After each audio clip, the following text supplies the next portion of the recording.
This year on fact, and with it being another year, that means before we get to see how well this year has in store, we're going to look back at the films from last year. Now do keep in mind, these are just my personal opinions. You already know what I think about these films personally, that is if you've seen the Best Film of the Year awards, which if you for some reason haven't, you should, but this is how I rank all these films personally. And because you might be curious, here's a quick ranking of all the films that didn't quite make it to the top 10. Coming in 43rd place, we have How to Train Your Dragon.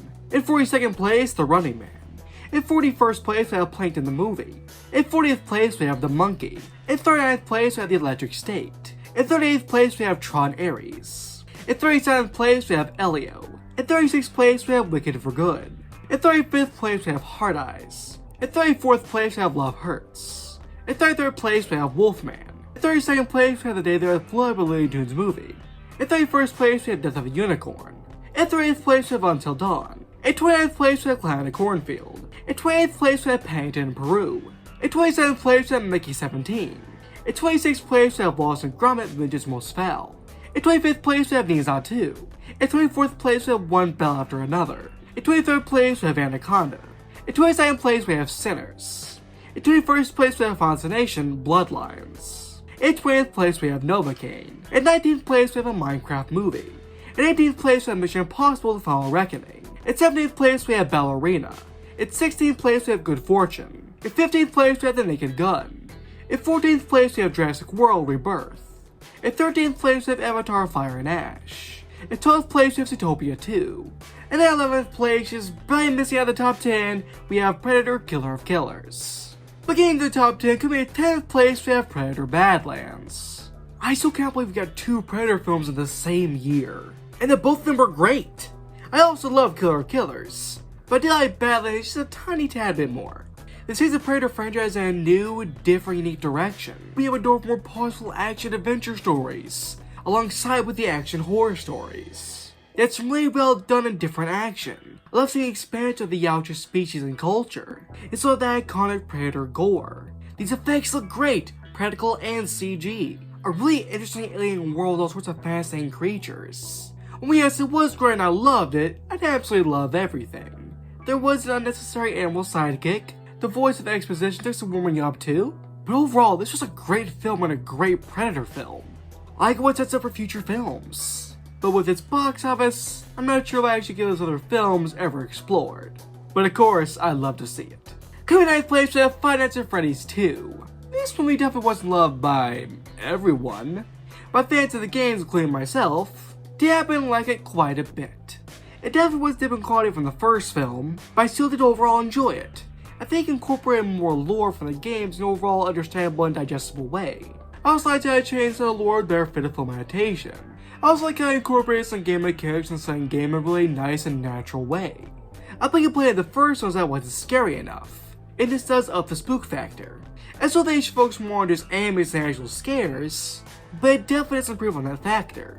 The effects are of course still top notch, the animatronic suits are still stunning, and of course it's the setup for the third film, which I'm excited to see.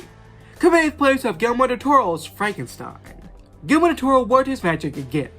This was a refreshing and great adaptation of Frankenstein. And with the story has been told already so many times, that's no small feat. Getting to see a film where we get to fully explore not just the monster or Victor Frankenstein, but both of them to the fullest extent is exquisite.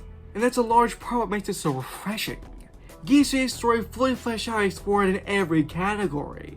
The film also feels so grand in scale, of course due to its brilliant writing and directing, but also its stellar production design. It's been used for practical effects, with computer effects being used to further enhance the practical effects. I love Guillermo del Toro's Frankenstein.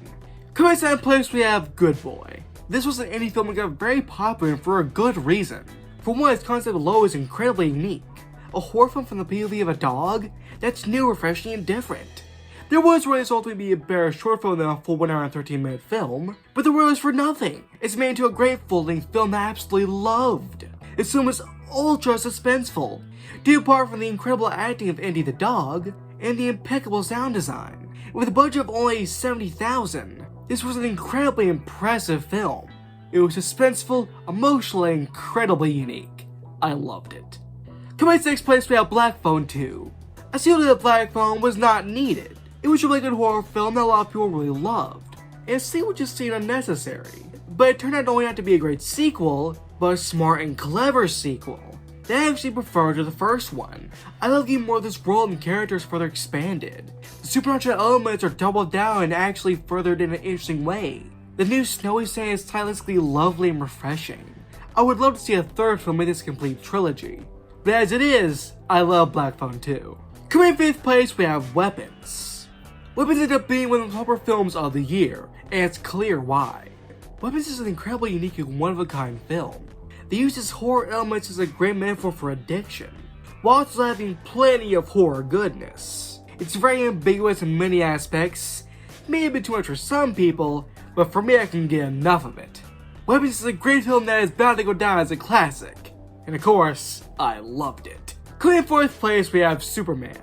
This film had a lot riding on it. A brand new Superman, a brand new cinematic universe, released in the era of superhero fatigue, and it ended up being super. Superman's not only a great start to the cinematic universe, a great comic book film, just a great film overall. It really into its comic book isms, doesn't hold back.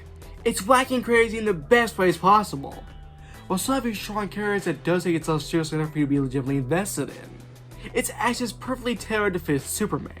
It made me excited to see more of this DCU. Coming in 3rd place with the Fantastic Four, First Steps.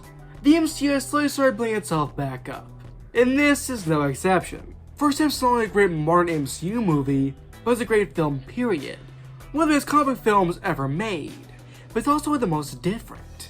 As well, it doesn't have plenty of really good action. It takes more time just focusing on its characters. We see its family dynamic, and now being superheroes puts pressure on that. It takes its time and doesn't get lost. Like a lot of our films in the MCU just setting up the next film.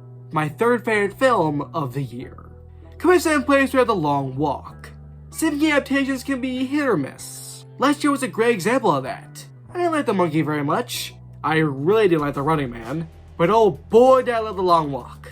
What could have been a very tedious and slow film becomes a slow and extremely powerful film. This is a simple but incredibly emotional film, partly due to its amazingly well-written characters. They feel so real and genuine. The story itself feels so real and genuine.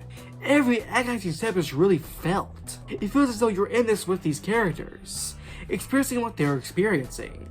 You're really able to get time to dive in these characters, and they get properly developed. You get so invested by the end of the film I was bawling my eyes out. I overall love The Long Walk, and it was almost my favorite film of the year. But there was one other film that came out last minute that I enjoyed just a little bit more.